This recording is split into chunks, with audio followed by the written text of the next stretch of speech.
Okay, I pressed start streaming on OBS.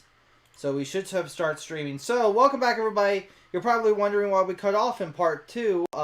Because now we're doing part 3 because Minecraft and like my computer suddenly decided to do things. Technical difficulties. Technical difficulties. So the only thing that got missed before we realized that something had happened was Sarah's character, Brenna, rolled a nat 20. Rolled a natural 20. I can confirm this. I didn't see it. But we're going with it. Yeah. And we're going with it regardless.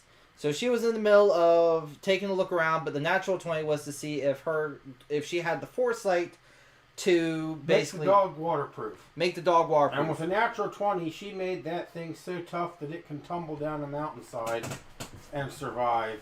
It takes a licking and keeps on ticking, so it is waterproof. Now, the big thing is she also gained a skill called Foresight, which allows her to basically say, hey, I did indeed bring the giant metal axe. The same thing whenever it's necessary now. Whether it's an axe, an anchor, a motorboat, whatever ridiculous thing happens to be needed, she had the foresight to bring it. All right. If she makes the roll. So let us continue before we have to make a part 4. Alright, so what does your doggy do? He's going for a swim, looks like. Alright, he hops into the water and he swim. Where does he swim to? Swims out to the island out here. Swims out to the island. And he will go up, up, up. Up, up. And what does he see? The island too appears to have been just like the lake seems as though is artificial. The island as well seems artificial. Everything seems a little too perfectly straight, perfectly flat. There are some of the eyeball grasses growing up here and there, but beyond that, but you see there on some of the flat surfaces there are more runes and images that have been carved. So the island too looks like it was made. Do any of these runes look familiar? Make a languages check. To the languages board.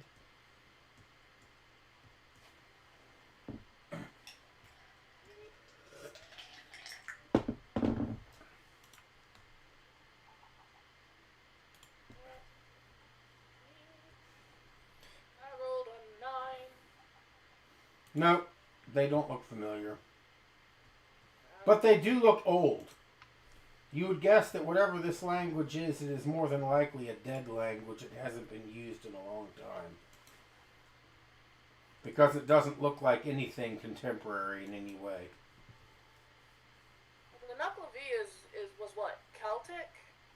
I believe it was originally Nordic, and then the Celts kind of picked it up. But Celtic was that's where it was big, was the Celts. No, I don't understand it, but I would hazard a guess maybe these are Futhark runes of some sort. Yeah. Possibly something used by the Druids or maybe the Saxons. Lived in the Highland areas. That's now Scotland, Ireland. So Mr. Gabriel is going to quickly say, so what exactly are those runes your little dog's picking up? Well, I have no idea, to be perfectly honest. I would assume that since the demon that is currently being housed somewhere in here is Nordic, Celtic, take your pick. These are likely Futhark runes of some sort, but I haven't the foggiest idea what they mean. Do you think it's safe to go onto the island? Dog doesn't see any sign of anything except for eyeball grass. Yeah, nothing's jumped out thus far, so let's go. No signs of movement, still no sounds, other than the singing trees, which only sing when something comes near them.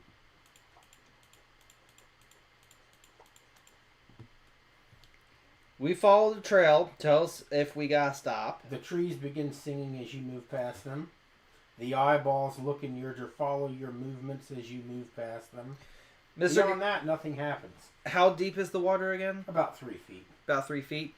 Mr. Gabriel looks down at the water and then at you, and he says, and then he kind of like sighs and he kneels down for you to climb onto his back so you don't get wet. He's a gentleman. Well, I appreciate it. We're gonna just cannonballs. The water is very uncomfortably cold, but beyond that, it just seems to be ordinary water. Though it is very strange, the glow that seems to emanate from it. And upon this close inspection, it seems that the glow does not come from the bottom of the lake, but does somehow come from the water itself. Okay. But other than the fact that it's uncomfortably cold and it glows, there doesn't seem to be anything out of the ordinary about the water.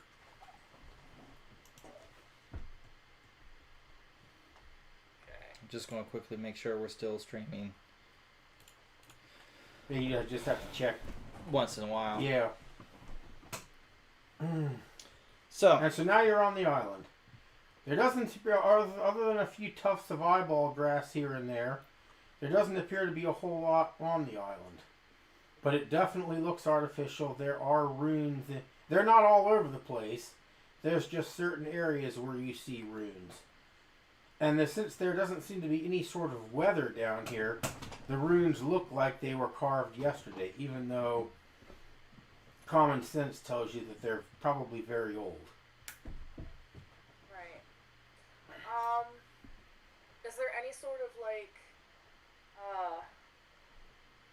concentration of these runes? Are they just kind of sporadic? They seem pretty random and sporadic. And for the most part, they are on vertical surfaces, where there are little cliffs or ledges. It seems to be where the runes are on. They're not actually on the flat surface that you walk on, but they're on the edges, on the ledges and the little cliff sides. So if we're looking at it, would be like right here. You would see them in those areas, and not concentrated. They're just randomly spread about.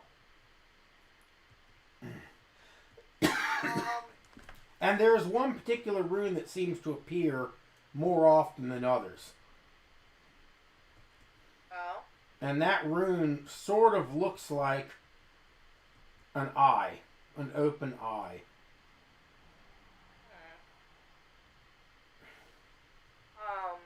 You're not sure if it's actually a rune or some sort of a pictogram.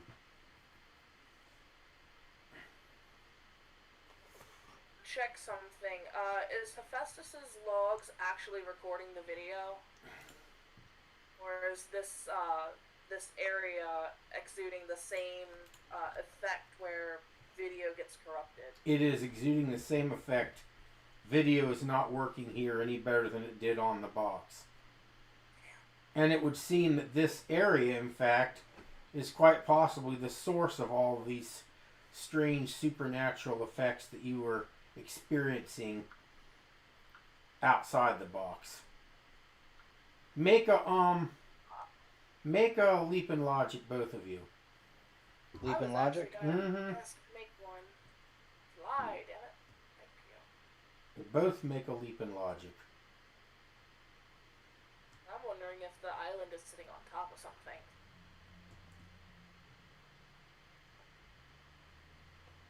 Oh, 16. Not bad. What did Gabriel get? 14. And what do you add to those? What's the total? I don't add anything. Okay. What would be the... Wisdom. Okay, so I have 1 to that, so 17. Alright,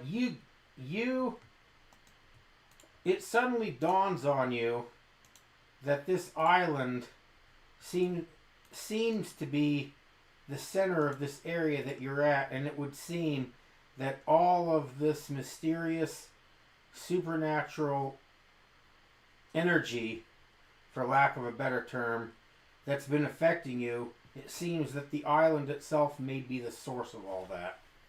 Huh. Well. Everything that you experienced outside the box, the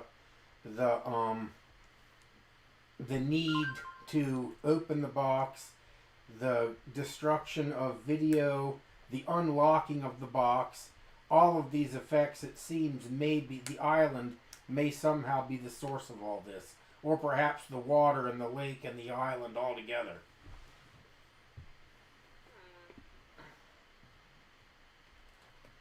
Okay, I'm gonna... Do I figure that out? I missed that part. She's the only one that figured it out. Okay. Mr. Gabriel's just looking around with his gun out. The number you had to top was 15. You just barely didn't make it. I should say when I say my gun, I mean my rifle. Okay, The thing is fucking huge. I'm gonna walk over here. He's kind of watching you, and he's going to follow.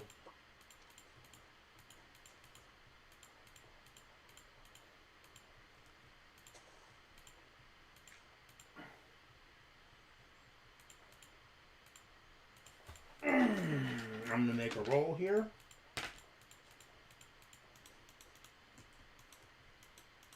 Alright, Mr. Gabriel, above 10 or below 10? Below. Alright, you make an awareness check. I do. Only you. Alright. Brenna is too absorbed in studying the island. Alright. Give me a sec. And you are being alert to everything around, so... Whoa! Finally! Finally Something a useful. Good, very good number. A natural 20, Tim. On an awareness check. On an awareness check. Mr. Gabriel, you are now certain that you are being watched. Well, that's not very nice. You are very certain that you are no longer alone in this area, whatever it may be. Something is here with you and is watching you. So I just want to give everybody kind of an overall view of what this thing is. Yep. And you are extremely certain of it. I actually recently learned about this. So I'm just going to put it on the lake so it's a little closer.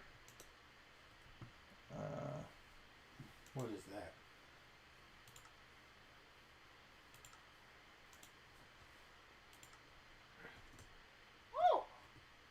Oh! I brought it a little closer. That's cool. That's cool. Oh, diggity darn. So, because I have a feeling we're going to need it. He suddenly starts looking around a little bit, and he goes, Miss Brenda, I think we are being watched. And with a nat 20 on your awareness check, you have a fairly good sense of where the sensation of watching is coming from. Where? The single tree on the island. The single tree on the island? This tree? Yep, that tree. He says, see that tree over there? Yeah. That's what's looking at us right now. And it's the spider underneath of it. For some reason, there's a spider there. Brenda does not do well with spiders. I don't think there's an actual spider there. He's just joking. No, there is. See the spider? Yeah. Yeah, that's what I meant. There's a spider there. I didn't see it. Just sort of popped up there. Watch this. I can. That wasn't why the tree was watching you. I just happened to notice the spider was there now. Any hoozle. Alright, well, I am going to send Hephaestus to investigate that. Alright, sending Hephaestus to investigate.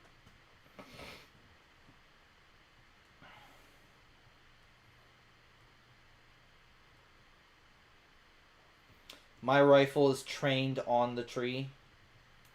Right, when Hephaestus gets up the tree, upon close inspection, this tree is covered with runes.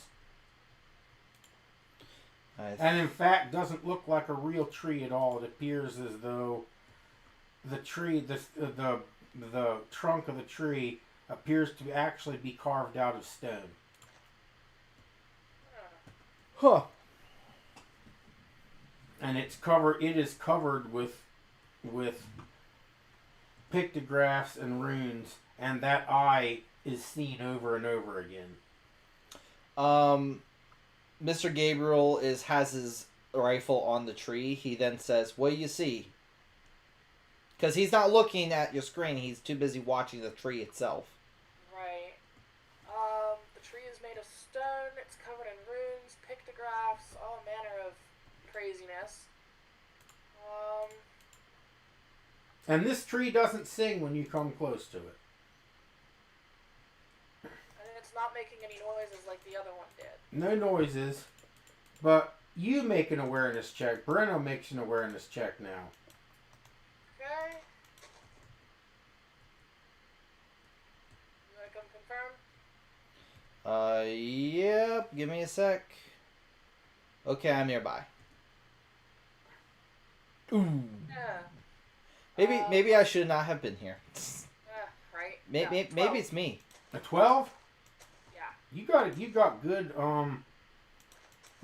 wisdom. So I have awareness as a skill. okay, well, So 12 was what you had. 12 was what you had to beat. So even with the shitty roll, you were successful. Woo! The island and the water is not the source of all the supernaturalness you've been feeling. It is this stone tree So the tree itself is the problem. on the island, which is on the island in the center of this particular environment. It's covered with runes, especially eyes.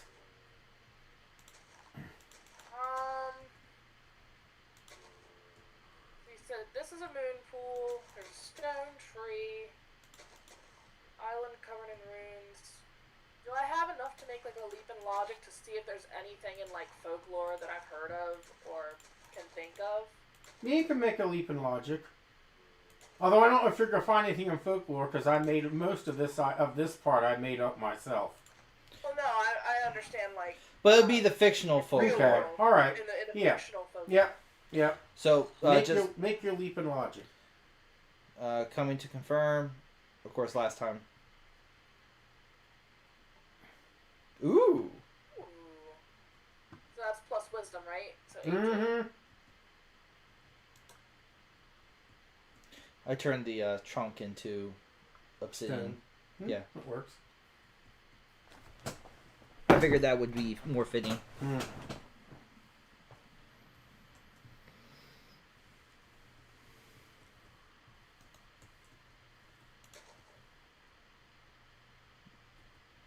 There, I think I got them all. So, what does she learn? She has heard in ancient Celtic, actually pre-Celtic mythology, particularly dating back to the Druids, that there was a tree that was also an eye and also a key. It has been mentioned in other folklores. Most famously, the tree has been known as the Oculus Infernum, the eye to hell. And you believe that this is that tree, and that it is literally a key that unlocks a gateway to hell, allowing demons to come up from hell, and that somehow, at least here, this key has been unlocked. Make a search check. Let me quickly follow. You might beat this without actually having to fight the Knuckle V. Ooh, which is always fun. Mm-hmm. Because you're making some good key rolls when they're needed. But not now. Not now. I should have kept my mouth shut. Should have kept your mouth shut. Oh. And just on this time alone, the Hero Master will let you re-roll because you're so close. Okay. And that was stupid. One thing you learn in tabletops is you never let the dice run the game. Sometimes you just gotta overrule the dice. Well, want to search? Right? You search the tree. There are runes, there are pictograms all over the tree. And what repeats over and over again is the single gazing eye. Except for one place you see the eye is closed. It would seem that this is your problem. Someone has tampered with the key and allowed the Knuckleby to escape from its prison. If you can fix this, then perhaps the Knuckleby will once again be in prison. You remember the Great McDuck was looking for someone named the Man who would know how to dispose of the Knuckleby. Perhaps the Man person had knowledge of this particular tree, this key to the Eye of Hell, and how to close it and send the Knuckleby back where it belongs. Mr. Gabriel is kind of like looking at you as you're doing all these mental gymnastics, and he goes, "Can you explain it? Can you explain what's going on?"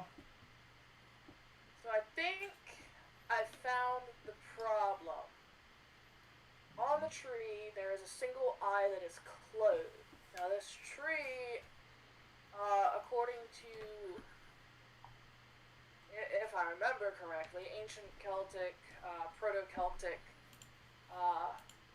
folklore, this tree is basically a gateway to hell. Oh, that's not good. Or it's a key to the gateway to hell. Or a key to the gateway to hell. Depending on your translations and stuff. Gaelic is, hard enough to understand as it is, let alone, pre... Anyway,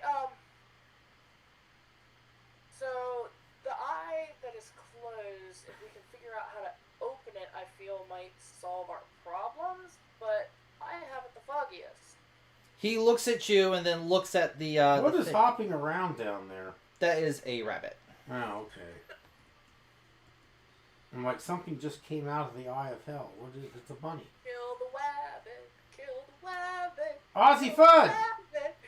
Ozzy Fudd! Yeah. The wabbit swale. That's a hell rabbit, though. It came up out of the Eye of Hell. It's a hell bunny. There actually used to be a reference to Monty Python with the killer rabbit. But it was so rare they just took it out because nobody would find it fun. 98 Rock did a twisted tune of it. With Elmer Fudd singing as Ozzy Fudd. Ozzy Fudd, the wabbit swayer. With his shotgun guitar with spikes coming out of it. Nice. So, what was Mr. Gabriel about to say? Mr. Gabriel was about to say, he's looking at it, looks at you, looks back at it, and he goes, well, considering all the shit that's been going on, what if we just go touch it? The old tried and true poke it with the stick? To get its eye open. I mean, if it's a room and the eye is closed, either A, it has to be redrawn, or B, which is much more likely in our line of work, we have to go tap it open.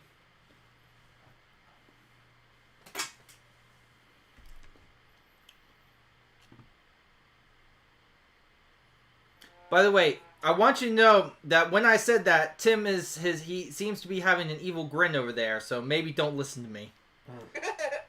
Yeah, no, I'm Have the Robo-Dog tap the eye. Alright, here's where the Hero Master gives the one chance to possibly save you. Since you just got the foresight skill, use it and make a roll. Alright, Let's see if a timely roll can keep you from doing what Mr. Gabriel is telling you to do. 17. 17. You did have the foresight to bring your chalk and paper for making a rubbing.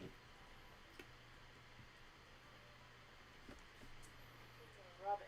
You know how you make a rubbing where you etch something that's in stone, you rub it onto paper? Yeah. Are these runes, are they carved or are they drawn? They're carved.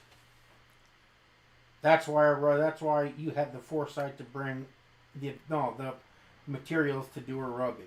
Just in case. I mean, most things are carved. Yeah. Just So in case. obviously, yeah, that Just makes in- complete just sense. in Yeah, case. you totally had that. Mm-hmm. Foresight, my new favorite OP skill. Yep. Foresight. So now, Of course, for anybody who's running the game, if you don't want foresight to be a skill, you don't have to. no. Hero Builder is all about doing things your way. And for us, a foresight skill sounds really nice. Yeah.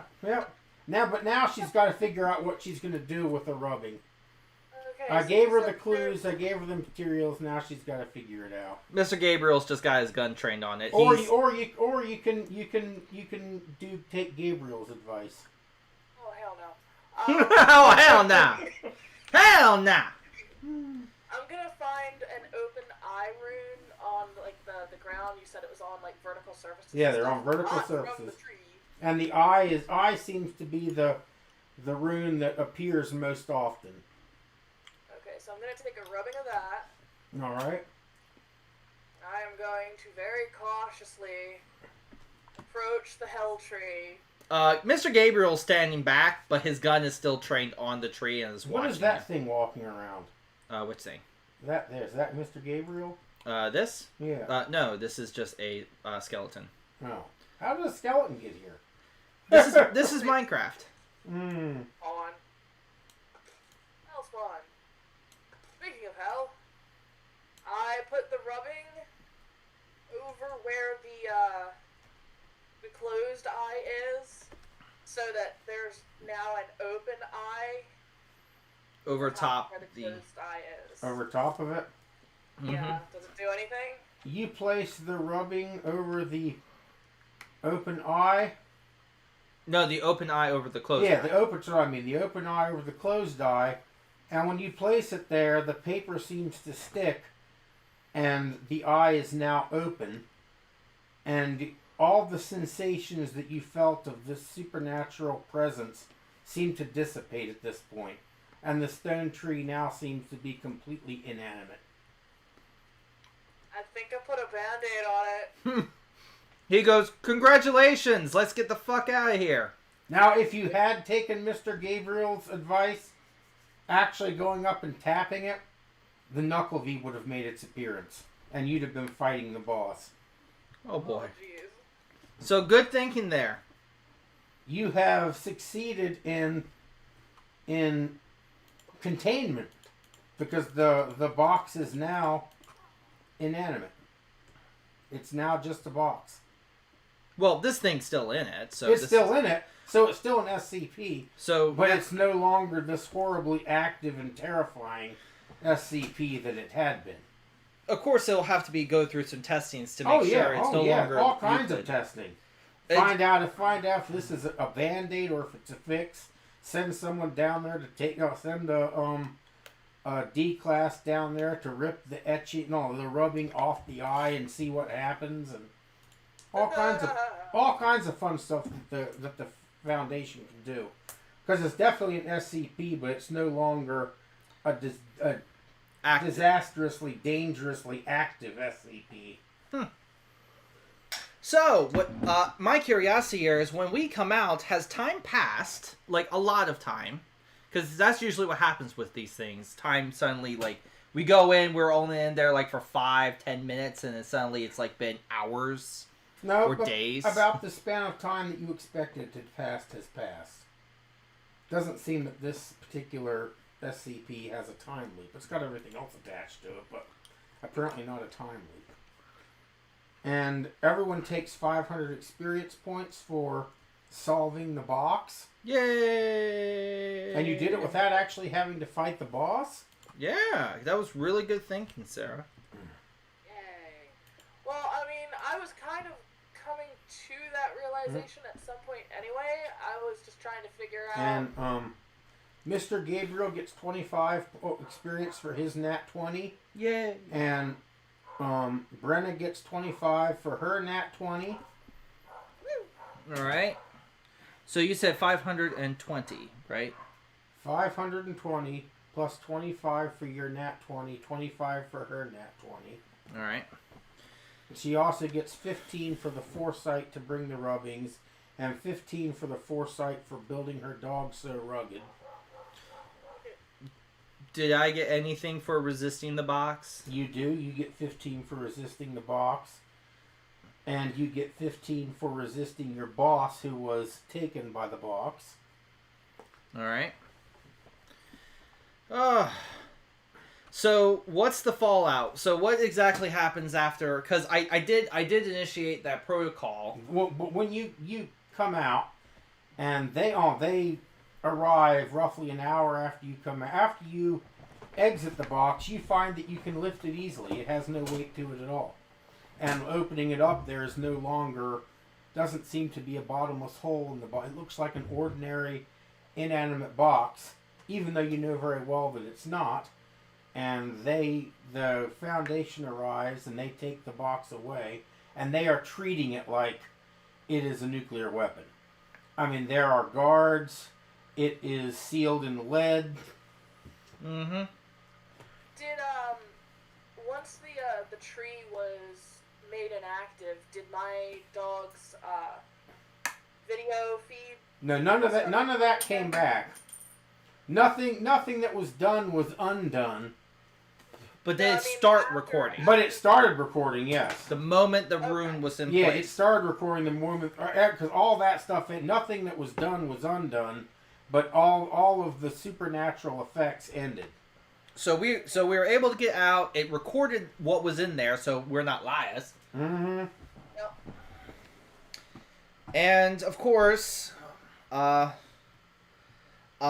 you said he's very reclusive, but I accidentally made him kind of like come out, so he kind of like oversees the ending of all the episodes. Who's that? Mr. White.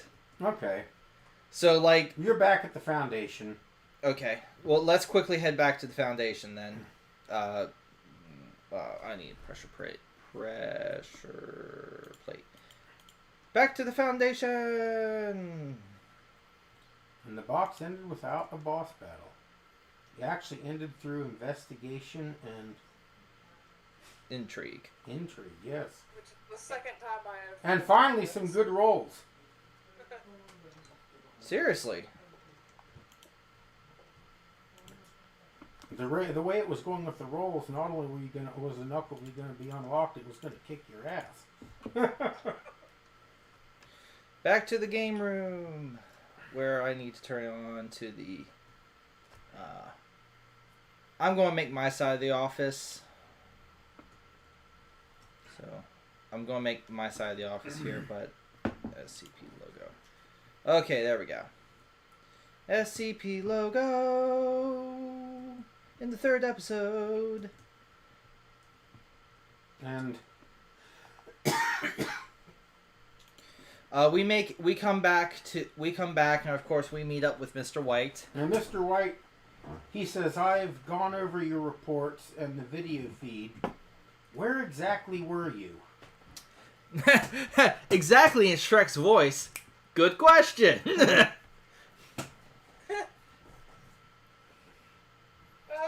And he says, it would seem that you have brought me a box, quite literally. Nothing more, nothing less.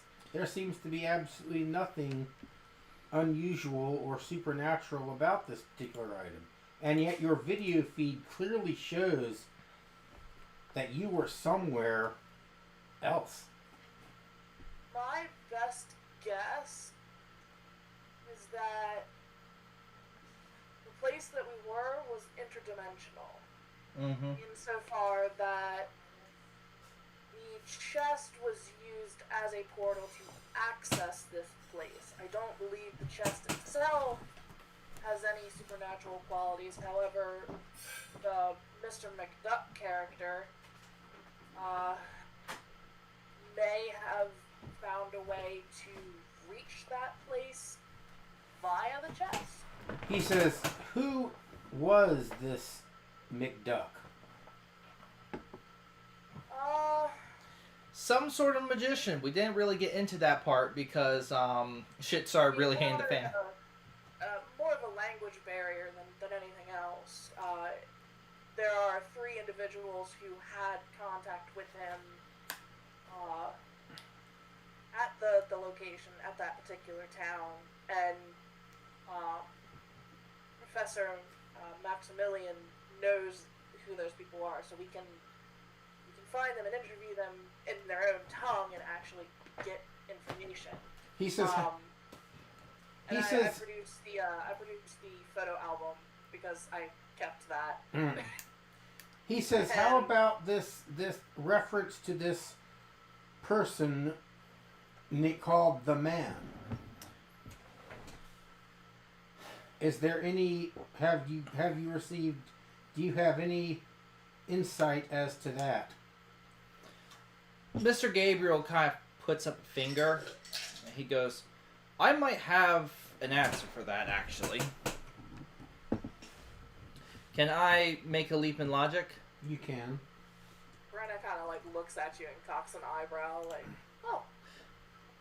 Obviously, I rolled a 6. So he has no idea. So it's 11. It's 11 technically. Oh, that's not too bad then.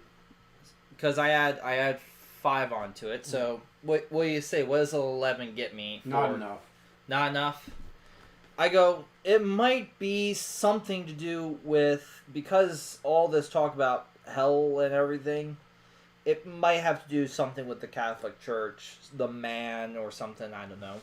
But and Mr. White says, I'm gonna make a leap in logic off of that, because we never did speak to Father Nikolai. yeah, we didn't get a chance. So, is there any... no. Never mind. We have no idea who the Man is. We kind of bumble, and then it just becomes very clear to Mr. White. Mr. White says, actually, there has been some recollection about Father Nikolai. It would seem that Father Nikolai is actually a Russian mobster posing as a clergyman to escape the law. That was a little side quest. That was a little side quest. If you'd actually gone to the church, a couple of Russian mobsters that were hiding out from the law by posing as local clergymen. Well. Dang. Dodge that bullet. Basically. He says perhaps this McDuck is the true SCP. That is possible. We don't know exactly where he went. Our best guess was that he went into the trunk to seal the knuckle of E himself, but you never saw nothing. You saw no sign of any people down there, or any life of any sort, except for these strange eyeball grasses. Yeah. So overall, we honestly don't know what happened to him. He may be in there as bones, but who knows? Well, it would seem that the trunk is now contained, but you do realize that experimentation is going to have to take place. There will have to be tests run to determine if the box truly is inanimate. We're going to have to see if its unusual properties can be reactivated and unlocked. Of course, in a safe, contained environment.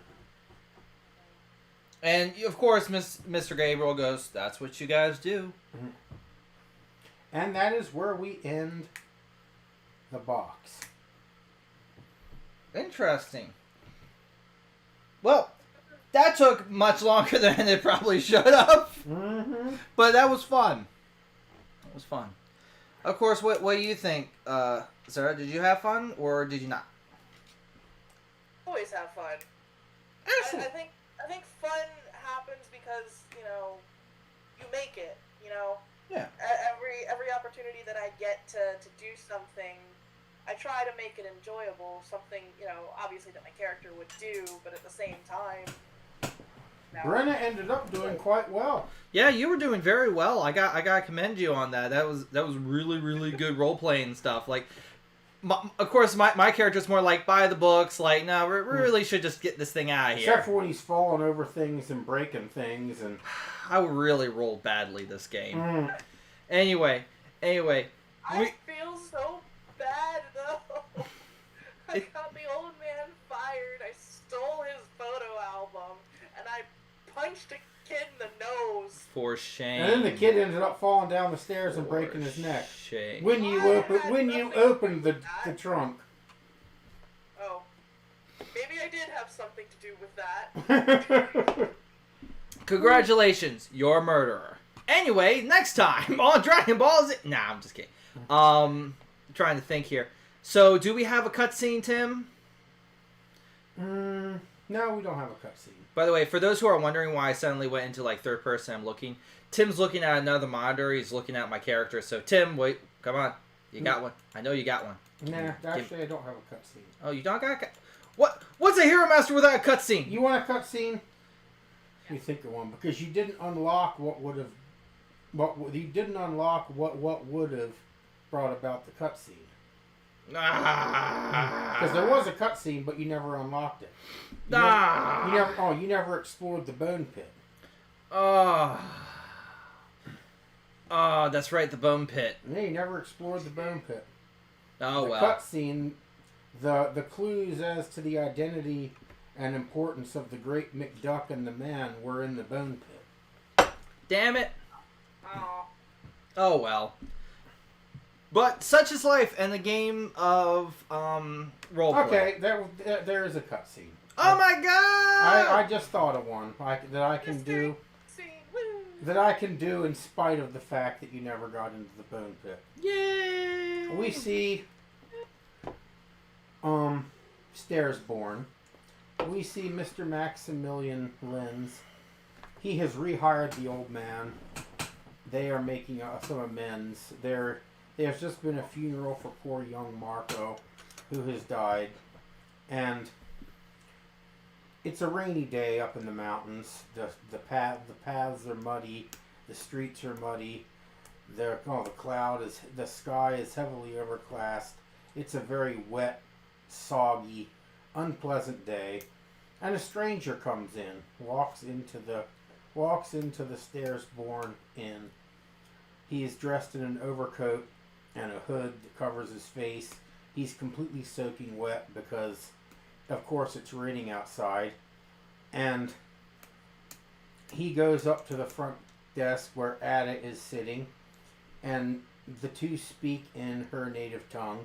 He gets a key and goes up to a room, opens up the room where there is a hole in the wall has recently been patched, and it appears there's a brand new bed in the room, and he sets the single small bag that he's carrying with him down on a table, takes off the overcoat, shakes the rain out of it, and at this point we see he unstraps an enormous claymore from across his back that had been hidden underneath the overcoat.